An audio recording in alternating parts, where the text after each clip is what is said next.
Saudara sekalian, orang-orang percaya, kita semua percaya bahwa dari buahnya lah orang-orang di luar sana bisa melihat. Bagi yang bisa dan masih bisa berpikir secara jernih, tentu mereka bisa melihat dengan mata kepala, mata rohani mereka, mana jalan yang lurus, mana jalan yang benar. Jikalau anak-anak muda di dalam video ini diikuti oleh orang-orang awam, maka hancurlah negara ini. Siapakah tokoh-tokoh muslim yang terus berkoar? Kita saksikan berikut videonya. Sama ketika Paus Fransiskus datang ke Indonesia, betapa hebohnya orang Indonesia. Sampai-sampai azan pun di-skip untuk berkumandang di televisi nasional. Bahkan hanya diberikan running text saja. Agar tidak terganggu dengan azan, ceramahnya atau acara orang-orang Katolik. Miris adalah sedih yang sangat-sangat mendalam ketika melihat saudara muslim kita melakukan tindakan-tindakan yang mungkar seperti itu. Itu sebagian dari kemungkaran, Bapak. Karena merendahkan marwah Islam di mata orang kafir. Ini akidah, ini tauhid yang perlu ditanamkan ke hati setiap umat agar dia tidak mudah goyah diterpa agama atau hasutan dari orang-orang lain yang bermaksud untuk membuat kita murtad dan lain sebagainya. Kata mereka adalah orang atau ormas yang paling NKRI. Kata mereka adalah ormas Islam yang paling Pancasila. Kata mereka adalah ormas Islam yang paling toleran. Saking tolerannya mereka kemudian menjaga gereja. Saking toleran mereka sangat antusias, sangat suka, sangat senang, bahkan loyal. Cium tangannya Paulus ketika Paulus datang dan mereka sambut. Muslimin, hati-hati. Jangan kalian wala, cinta, menyanjung, tunduk kepada orang-orang Yahudi dan Nasara, sementara kalian benci kepada kaum muslimin. Ini tidak boleh. Hati-hati. Ini bukan perkara ringan, perkara sepele. Mencium tangan si Paulus, bahkan kemudian seolah-olah tangan Paulus membaptis kepala kalian, menyanjung dia, kemudian seolah-olah kalian mencintai apa yang dia lakukan dalam bentuk hidup sederhana. Hati-hati. Ini mungkin di antara perkara yang bisa membuat keimanan Anda terancam. Bagaimana mungkin kita mencintai loyalitas, menyanjung orang yang Allah murkai, orang yang Allah hinakan, orang-orang yang Allah benci. Bagaimana mungkin kita sangat mencintai, loyal, menyukai, merindukan, mengagumkan orang-orang yang Allah katakan mereka adalah seburuk-buruk manusia. Mereka kekal di dalam neraka. Orang yang Allah benci, orang yang Allah murkai. Bagaimana kita mungkin seorang mukmin menganggap diri kita sebagai seorang mukmin, tetapi loyal, cinta, menyanjung, mengagumkan orang-orang yang dimurkai oleh Allah Jalla Jalaluhu. Sementara orang kafir itu dibela, kemudian disanjung, kemudian dipuja-puji. Allahu Akbar. Bahkan ya sungguh sangat miris apa yang dikatakan oleh imam besarnya Masjid Istiqlal, bahwasanya Masjid Istiqlal ini bukan milik satu kelompok saja, tetapi ini adalah milik orang yang beragama. Ini bahaya ngawur ini. Menampakkan kebodohan di atas kebodohan, jahil murakkab. Bagaimana mungkin ente mengatakan masjid adalah milik kaum agama yang lainnya? Allahu Akbar. Dari mana tafsiran orang yang beragama seperti ini yang diangkat sebagai imam besar bisa berstatement, bisa memberikan ucapan seperti ini ketika si Paulus datang? Ini musibah. Merupakan di antara bentuk kebodohan di atas kebodohan. Jahilul murakkab, yang tidak pantas orang ini menjadi imam besar, tidak pantas. Maka tidak boleh seorang muslim wala kepada orang kafir, menampakkan kecintaan, kerinduan, kesenangan, kesanjungan kepada orang-orang kafir yang dimurkai oleh Allah Subhanahu wa taala. Karena sikap seorang mukmin itu tegas, lugas, jelas. Mereka wala kepada orang-orang beriman, cinta kepada orang beriman, cinta kepada kebaikan, dan mereka berlepas diri. Mereka berlepas diri dari kekufuran dan tokoh-tokoh kekufuran. Bagaimana kita menyanjung Paulus? Paulus di antara manusia yang melegalkan LGBT, melegalkan kerusakan, melegalkan kaum Sodom, kaumnya Nabi Lut alaihissalatu wassalam. Dia melegalkan keburukan, kejelekan yang akan menimpa manusia. Bagaimana mungkin kita menyanjung orang yang ingin merusak dengan slogan menyebarkan kasih? Ini pada hakikatnya dia ingin menyebarkan kerusakan di tengah-tengah manusia. Waduh, luar biasa ya, kebencian anak-anak muda muslim ini terhadap Bapak Paus Fransiskus dan kepada orang-orang Kristen pada umumnya. Mereka ini terus menyebarkan kebencian yang mereka anggap itu adalah suatu kebenaran untuk membela agama mereka. Bapak Buya Sakur pernah mengatakan, agama tidak perlu dibelah. Tuhan sendiri yang akan membelah bagi agama yang berjalan pada kebenaran. Lalu bagaimana tokoh Muslim Habib Jafar yang memiliki sikap toleransi yang tinggi juga? Berikut tanggapan beliau. Kita sudah seharusnya menunjukkan bahwa kita adalah tuan rumah yang ramah. Karena tentu Grand Shah Al-Azhar maupun Paus Fransiskus tidak berkunjung ke Indonesia karena review dari TikTok atau Instagram atau traveler YouTuber. Jadi sudah pasti mereka memilih Indonesia karena mereka menaruh kepercayaan dan cita-cita yang besar bagi Indonesia.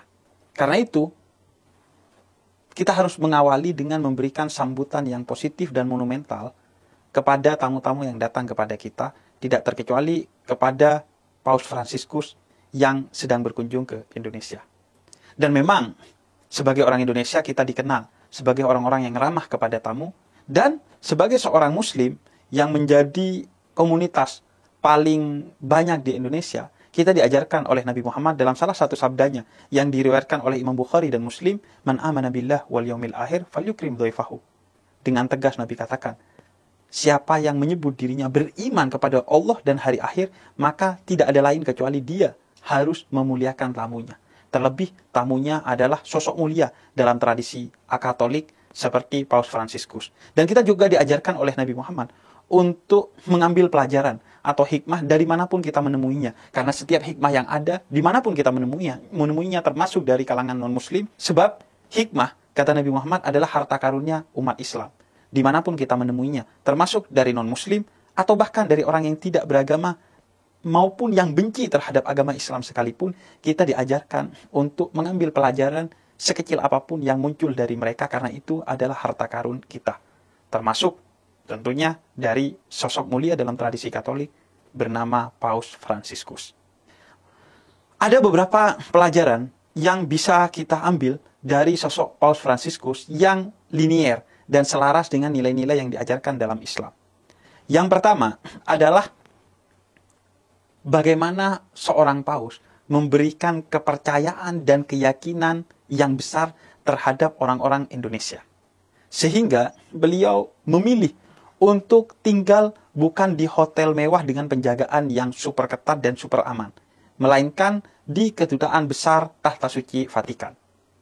Beliau juga memilih untuk tidak naik mobil khusus yang didesain anti peluru sehingga menjamin keamanan beliau, melainkan mobil biasa pada umumnya yang bukan hanya tidak anti peluru, tapi beliau duduk di depan sembari membuka kaca mobilnya.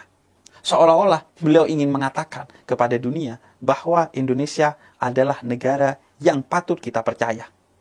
Di sini toleransi dijunjung tinggi, sehingga siapapun yang datang ke sini, dia harus merasa aman. Karena Indonesia adalah negeri yang ramah terhadap tamunya dan menjamin keamanan semua tamunya. Tentu secara protokoler ini adalah satu tindakan yang monumental. Tidak seharusnya seorang paus datang ke Indonesia, kemudian membuka jendela mobilnya, naik mobil yang tidak anti peluru, dan tinggal di rumah yang tidak super aman. Namun Paus Fransiskus dengan kerendahan hati, dia mau melakukan itu untuk mengatakan kepada dunia bahwa Indonesia adalah negeri yang aman dan nyaman untuk kita kunjungi. Jangan khawatir terhadap Indonesia. Termasuk bahwa Indonesia adalah negara dengan populasi muslim salah satu yang terbesar di dunia. Namun, seorang tokoh tertinggi dalam tradisi agama Katolik justru dengan santai berkunjung ke Indonesia. Ini juga seolah sinyalemen bahwa Paus begitu percaya kepada umat Islam di Indonesia, bahwa mereka akan menyambut Paus dan memperlakukan Paus dengan aman dan nyaman sebaik-baiknya. Ini adalah satu nilai diplomasi yang berangkat dari spiritualitas yang tinggi untuk membangun kerukunan dan kehidupan damai di berbagai negara. Persis seperti yang dilakukan oleh Imam Faqih Mugaddam ketika beliau hidup di Hadramut sana. Hadramut di masa Imam Faqih Mugaddam itu negeri dengan krisis yang mencekam. Di antara kabilah-kabilah atau golongan-golongan di sana saling mengancam, saling meneror, saling melukai, bahkan saling membunuh satu sama lainnya karena saling tersinggung dan saling dendam serta saling curiga satu dengan yang lainnya. Dan seorang Imam Faqih Mugaddam memutuskan untuk melakukan aksi monumental sebagaimana yang juga dilakukan oleh Paus Fransiskus dengan mematahkan pedang sebagai simbol bahwa dia bukan ancaman bagi siapa saja. Yang dengan itu akhirnya semua orang mengetahui bahwa Faqih Mugaddam bukanlah orang yang mengancam, sehingga kemudian dia pergi ke berbagai wilayah di Hadramut untuk menyebarkan nilai-nilai Islam dan nilai-nilai perdamaian. Inilah pelajaran pertama yang bisa kita ambil dari sosok Paus Fransiskus. Bagaimana beliau dalam tanda petik menggadaikan keamanannya untuk menyebarkan nilai-nilai aman di seluruh penjuru dunia, khususnya dalam hal ini adalah di Indonesia. Kemudian yang kedua, pelajaran memukau yang dibawa oleh Paus Fransiskus adalah tentang kesederhanaan. Kesederhanaan kebetulan sedang menjadi perbincangan dan barang mewah di Indonesia. Maka Paus Fransiskus sebagai tokoh agama sekaligus pemimpin negara tahta suci Vatikan seolah-olah ingin memberikan sinyalemen, bahkan kritik kepada kita yang cenderung hidup berfoya-foya sebagian dari kita.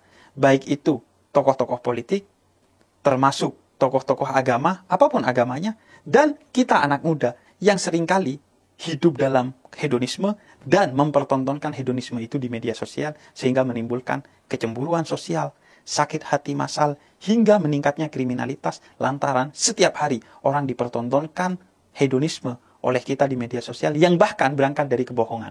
Dia tidak benar-benar orang yang kaya, namun dia sok kaya dan mempertunjukkan kesok kayaannya di media sosial. Karena sejatinya orang yang kaya justru biasanya dia bukan hanya kaya harta, kaya juga dan pikiran dan hatinya, sehingga dia tidak akan berlaku hedon, tidak akan foya-foya, apalagi mempertontonkan kekayaannya kepada orang lain. Lihat aja orang-orang yang benar-benar kaya di BCA tuh, dan dananya biasa aja, hidupnya gak hedon. Tapi orang yang biasanya hedon dan foya-foya, sejatinya dia bukan orang yang benar-benar kaya. Bisa jadi dia kaya dalam kebohongan doang, atau dia benar-benar kaya namun hanya hartanya, bukan hatinya. Maka kesederhanaan yang ditampilkan oleh Paus Fransiskus ini menjadi sesuatu yang memukau. Sejak lama kita mengenal Paus Fransiskus sebagai sosok yang sederhana, namun kita mengenalnya dari jauh. Kita mendapat kabar bahwa Paus Fransiskus adalah seseorang yang sepatunya berbeda dengan sepatu para paus sebelumnya, yang biasanya didesain khusus berwarna merah atau putih. Namun Paus Fransiskus memakai sepatu warna hitam biasa yang penuh dengan lekukan-lekukan yang menunjukkan sepatu itu telah lama dimiliki oleh dia dan dipakai oleh dia dan tidak pernah diganti oleh dia. Ini satu laku hidup sederhana yang memukau bagi siapa saja. Itu cerita yang sampai kepada kita telah lama. Namun hari-hari ini kita melihat langsung dengan mata kepala kita, dari dekat, bukan dari jauh, bukan dari cerita-cerita yang sampai kepada kita. Namun secara langsung kita melihat bagaimana seorang paus, dia memakai jam tangan yang harganya hanya sekitar 100 ribuan rupiah. Dan dia memakai kendaraan yang biasa saja. Dia tidak tidur di hotel yang mewah, dan dia datang ke sini menaiki pesawat komersil, bukan jet pribadi yang harganya miliaran. Maka ini pelajaran yang agung, yang sebenarnya selaras dengan nilai-nilai dalam Islam yang dipertontonkan oleh tokoh-tokoh Islam, baik terdahulu hingga sekarang, baik dimanapun maupun di Indonesia. Di Indonesia misalnya, kita dikenalkan kepada sosok Buya Syafi'i Ma'arif dan Buya Haidar Nasir, salah satu pimpinan Muhammadiyah di eranya, dan Buya Haidar Nasir hari ini, yang kemana-mana beliau naik kereta komersil, duduk berhimpitan dengan orang-orang pada umumnya, berdesak-desakan, mengantri, dan tidak jarang almarhum Buya Syafi'i Ma'arif misalnya, beliau naik sepeda biasa untuk olahraga setiap pagi di sekitaran rumahnya. Laku hidup sederhana yang selalu memukau, yang mengingatkan kita tentunya kepada manusia sederhana yang begitu agung dalam tradisi Islam, Nabi Muhammad, yang rumahnya ketika didatangi pertama kali oleh Sayyidina Umar Ibnul Khattab membuat Sayyidina Umar menangis karena serasa tidak pantas rumah itu disebut rumah dari pemimpin agama sekaligus pemimpin negara Madinah pada saat itu lantaran kesederhanaannya. Hanya ada perabot-perabot sederhana dan hanya ada makanan-makanan sederhana yang hanya disiapkan untuk hari itu saja. Sedangkan untuk esok baru beliau siapkan di esok hari. Beliau tidak pernah menyimpan makanannya karena khawatir itu menjadi mubazir dan karena beliau tidak ingin makanan itu disiapkan untuk esok padahal esok bukan milik kita. Itu sepenuhnya milik Allah sehingga selalu beliau sedekahkan kepada orang lain agar mereka bisa hidup hari ini. Kesederhanaan selalu menjadi cerita yang memukau, khususnya kepada generasi muda, kepada pemimpin bangsa dan kepada pemimpin agama yang seringkali mempertontonkan kemewahan. Tentu kemewahan tidak selamanya salah. Karena bisa jadi kemewahan itu lahir dari kesederhanaan, bukan dari kesombongan. Misalnya, sebagai contoh, bisa jadi seorang pemimpin agama seperti Paus Fransiskus sudah seharusnya memakai mobil yang mewah demi keamanan beliau. Karena tuntutan protokoler, karena kepentingan diplomasi. Begitu juga ketika beliau tinggal, beliau mungkin secara protokoler dan diplomatik seharusnya tinggal di hotel yang mewah demi alasan keamanan dan kenyamanan.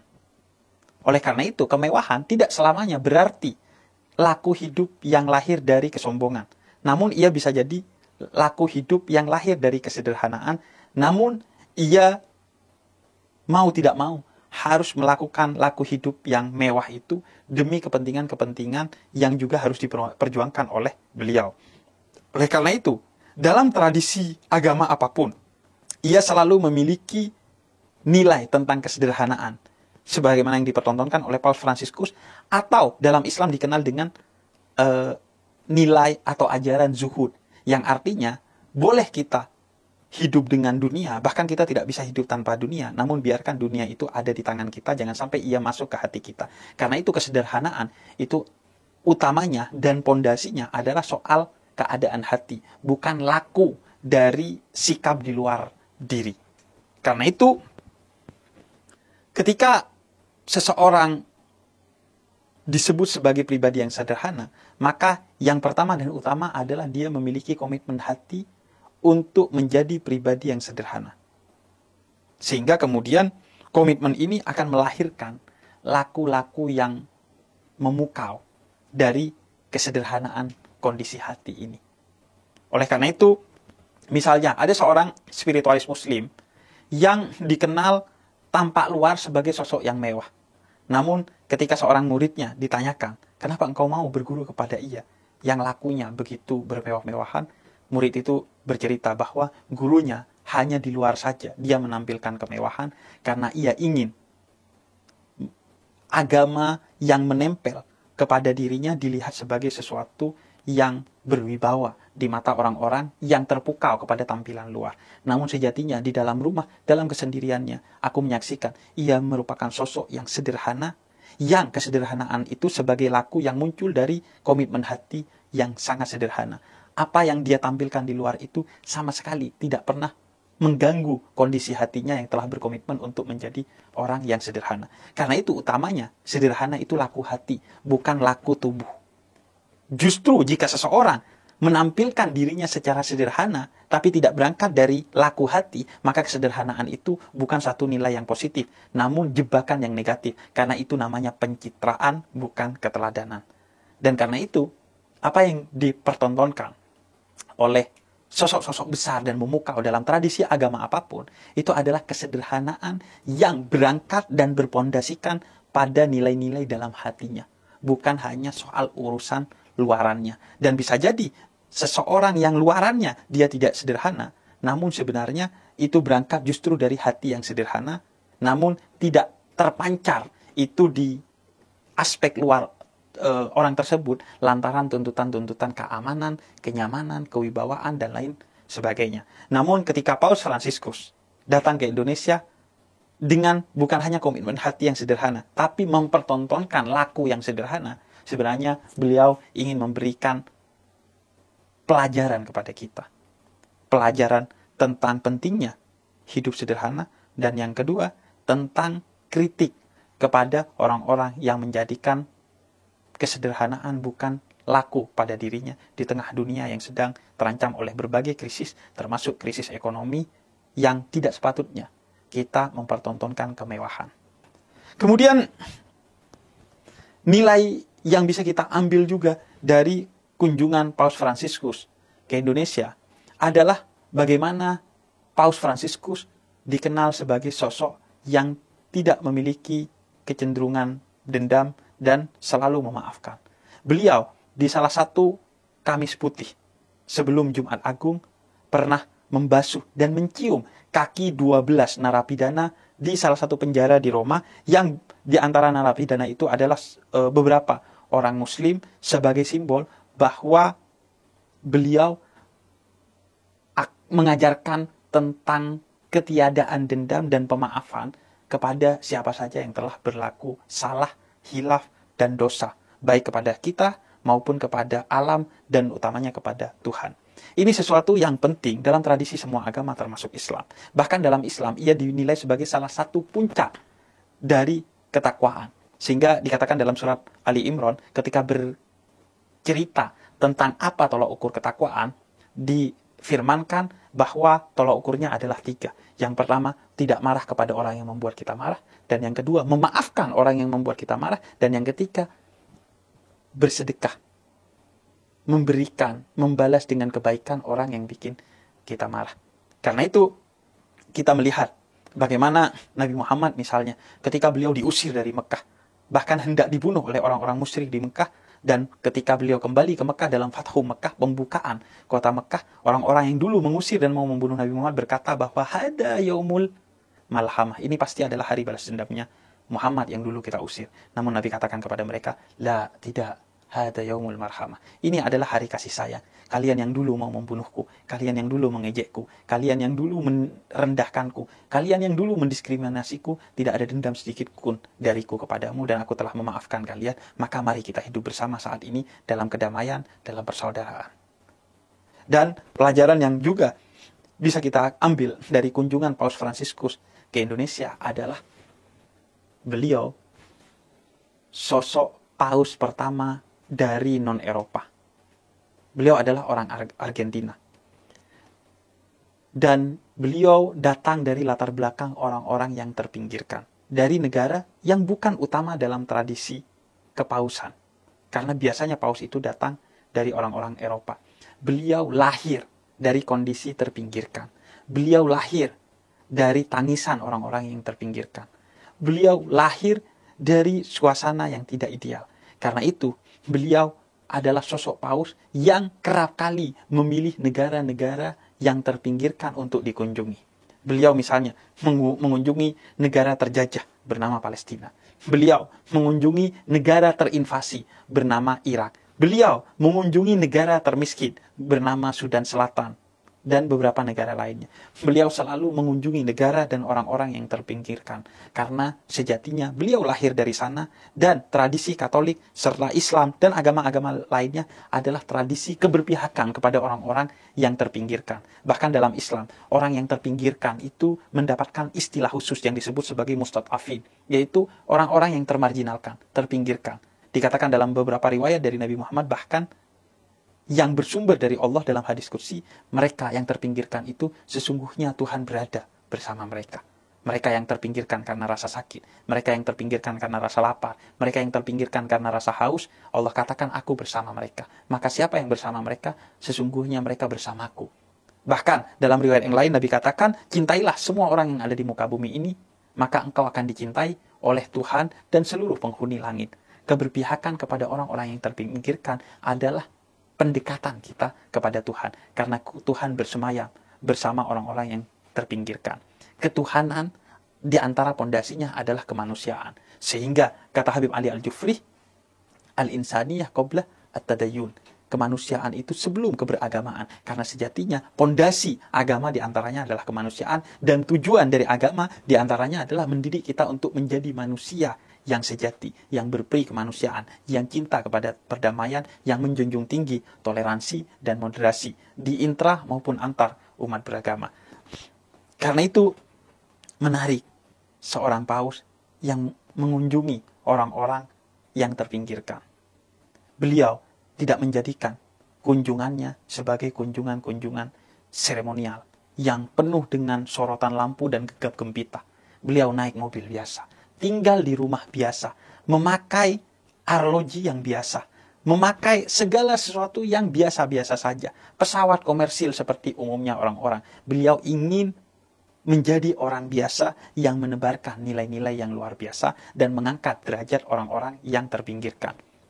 Ini mengingatkan kepada sosok Nabi Muhammad yang ketika beliau ada, beliau mengangkat derajat orang-orang yang terpinggirkan, para wanita, para budak-budak, bahkan orang-orang disabilitas. Beliau memilih muazzinnya adalah orang-orang yang terpinggirkan. Yang pertama, yakni Bilal bin Rabah, seorang hitam dari Ethiopia yang tidak dianggap, yang disingkirkan dalam tradisi Arab jahiliyah zaman itu. Dan yang kedua adalah Abdullah bin Umi Maktum, seorang tunanetra yang tidak dianggap di zaman itu, namun diangkat keduanya oleh Nabi Muhammad dalam derajat yang tinggi sebagai muazzin, sebagai tukang azannya Nabi Muhammad.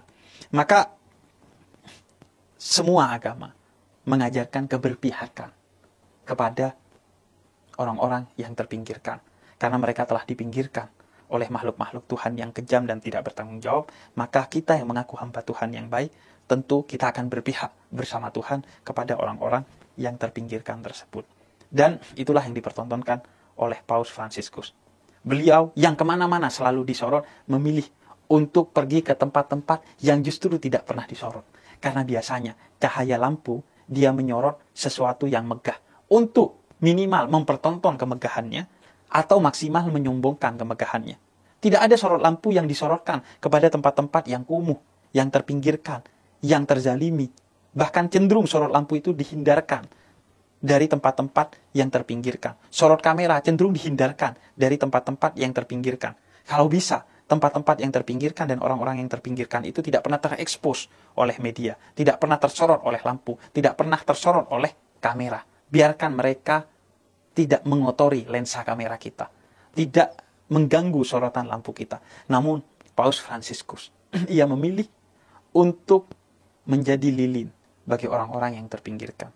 Beliau tahu bahwa beliau akan selalu disorot oleh media, disorot oleh mata kamera, disorot oleh lampu dengan cahayanya. Maka beliau memanfaatkan itu untuk pergi ke tempat-tempat yang gelap, terpinggirkan, tidak pernah tersorot, untuk mengabarkan kepada kita bahwa sejatinya sorot kamera dan lampu itu ditujukan kepada orang-orang yang terpinggirkan. Agar kita semua tahu bahwa dunia ini masih dihuni oleh orang-orang yang terpinggirkan, sehingga kita tidak pernah diam melihat orang-orang yang dipinggirkan itu, namun bergerak untuk minimal mendoakan dan maksimal melakukan berbagai upaya yang bisa kita lakukan untuk mengangkat derajat orang-orang yang terpinggirkan. Sebagaimana yang diperlihatkan oleh Paus Fransiskus, sebagaimana juga yang telah dipertontonkan oleh Nabi Muhammad, sebagaimana juga yang telah digambarkan oleh orang-orang mulia dalam tradisi agama apapun. Karena sejatinya orang besar adalah yang membesarkan orang-orang yang dianggap kecil, yang disingkirkan, yang dimarginalkan.